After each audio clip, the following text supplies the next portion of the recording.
All right, welcome to The Explainer. Today, we're diving into something truly terrifying, the panic attack. You know, that sudden rush of intense fear that feels like the world is ending, even when there's no real danger. And we're going to explore a really powerful and honestly pretty counterintuitive way to get back in the driver's seat.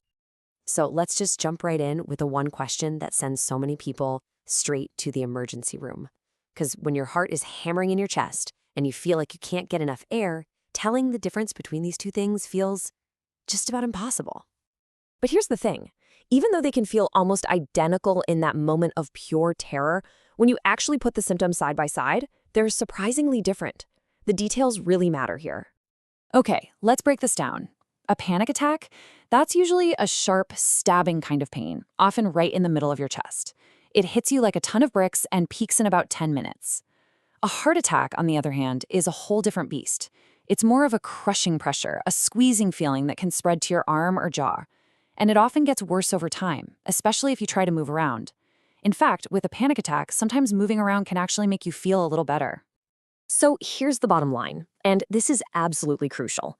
While a panic attack will not cause a heart attack, you have to take chest pains seriously, every single time. If you are ever in doubt, you call 911. Period. You just don't take chances with this stuff. Okay, so you're in the clear. A doctor has told you it's not a heart attack. Whew! But what on earth just happened?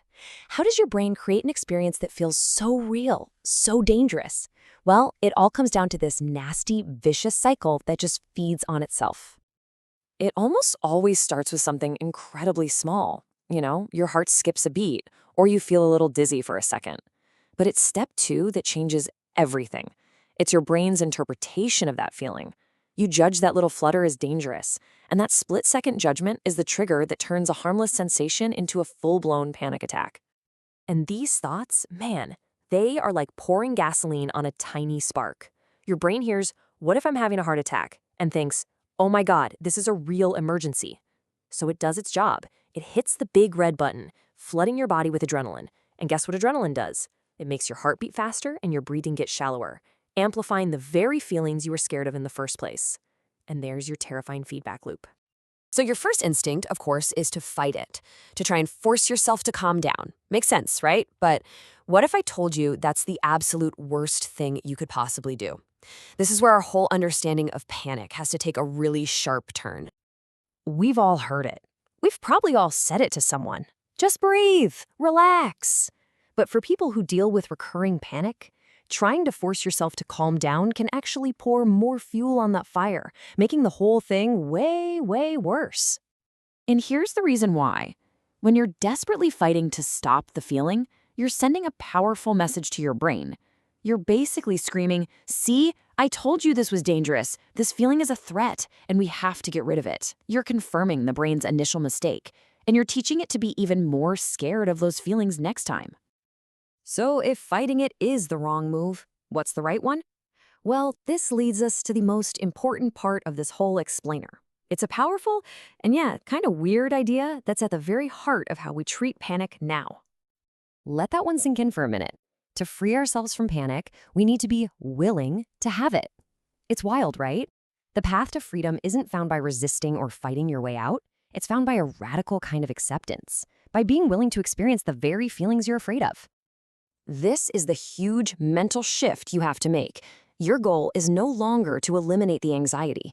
Instead, your goal is to change your relationship with it. You're trying to teach your brain, through experience, that a racing heart, while super uncomfortable, isn't actually going to hurt you. Okay, I know what you're thinking.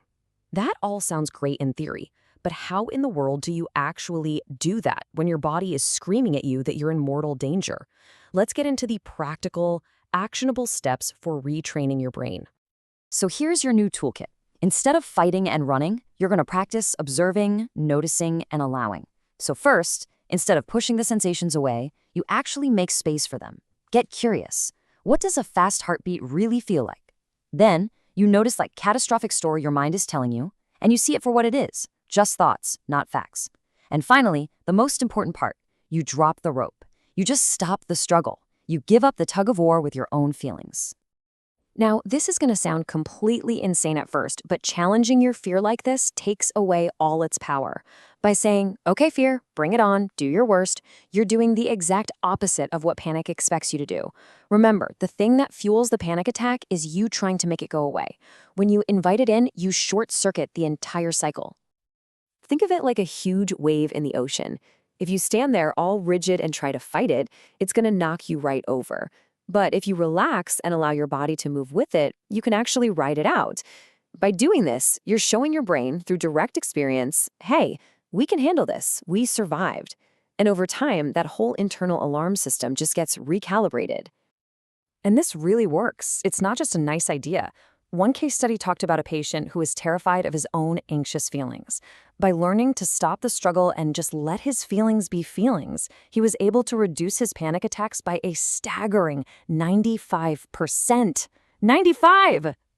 So ultimately, it really boils down to a choice. You can choose a life that's built around fearing your own internal sensations, a life that often gets smaller and smaller as you try to avoid triggers. Or you can choose a life of acceptance that, yeah, is sometimes uncomfortable, but it allows you to go out and do the things that actually matter to you. The goal isn't a life without anxiety, but a life that isn't ruled by it.